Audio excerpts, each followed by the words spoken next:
கடை மசாலா எதுவும் யூஸ் பண்றதில்ல. இன்னைக்கு அரைச்சி ஊத்துற மசாலா தாங்க. சிக்கன் காடை எல்லாமே ஃப்ரெஷ்ஷா பண்றதா. 4 மணிக்கு எடுத்துட்டு வரோம், 6 மணிக்கு நாங்க கடைக்கு வெளியில வந்துருவோம். மார்னிங் மதியம் எல்லாம் கிடையாது, நைட்டு மட்டும் தான். கடை ஆரம்பித்ததுல இருந்து சாப்பிட வந்துட்டு இருக்கிறேன். கடையோட ஸ்பெஷல் பாத்தீங்கன்னா பணியாரம், காடை ஃப்ரை, குடல், சிக்கன். நம்ம கடை பாத்தீங்கன்னா 1 வருஷம் ரன் ஆகிட்டு இருக்கு. எனக்கு டேஸ்ட் நல்லா இருக்குது, பிடிச்சிருக்குது, அதனால ரெகுலரா வந்துகிட்டு இருக்கிறேன். இதனால கடை ஆரம்பிச்சுன்னு பாத்தீங்கன்னா கேட்டரிங் ஆர்டர் பண்ணிட்டு இருக்கோம். கேட்டரிங் ஆர்டர் கிடைக்காதனால ரெகுலராகவே இது பண்ணிட்டு இருக்கோம். பணியாரம் குடல் குழம்பு சூப்பரா இருக்கும். நேரம் அதிகமாக வாங்கி சாப்பிடுவோம். வெஜ்ஜில் சைவ குருமா, சுண்டல் குழம்பு, சட்னி பார்த்தீங்கன்னா புதினா சட்னி, தேங்காய் சட்னி 2 இருக்கு.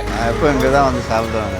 எல்லாம் எனக்கு பிடிச்சிருக்கு. பணியாரம் ஒரு பிளேட்டுக்கு 10 பீஸ் வருங்களா, 30 ரூபா தாங்க. தோசை 15 ரூபா, முட்டை தோசை 30 ரூபா, ஆனியன் தோசை, பொடி தோசை, மசாலா தோசை எல்லாமே 30 ரூபா தாங்க. டேஸ்ட் சூப்பராக இருக்கும். நான்வெஜ்ஜில் குடல், சிக்கனு, காடை. குடல் கிரேவியோட வாங்கிட்டா 80, ஃப்ரை பண்ணால் 90. காடை ஃப்ரை கிரேவி 90. சிக்கன் அப்படியே வாங்கிட்டீங்கன்னா குழம்போட 70 ரூபா, ஃப்ரை பண்ணால் 80 ரூபா. Price okay. கடை டைமிங் ஈவினிங் 6:30 மணிலேருந்து நைட்டு 10 வரைக்கும் இருக்கும். எல்லாமே அவங்க வீட்டில் சாப்பிட்ற மாதிரி தான் இருக்கும், அம்மா சமையல் மாதிரி தான் இருக்கும். நேராக கலைமகள் ஸ்கூலு ஃப்ரெண்டு கேட்டேன், பாலத்துக்கு கீழே ப்ரிப் ரோட்டில் எல்லாமே நீங்கள் வந்து சாப்பிட்டு பாருங்க. நம்ம கடையில் டேஸ்ட் பிடிச்சிருந்தா நீங்கள் கமெண்ட் பண்ணுங்க.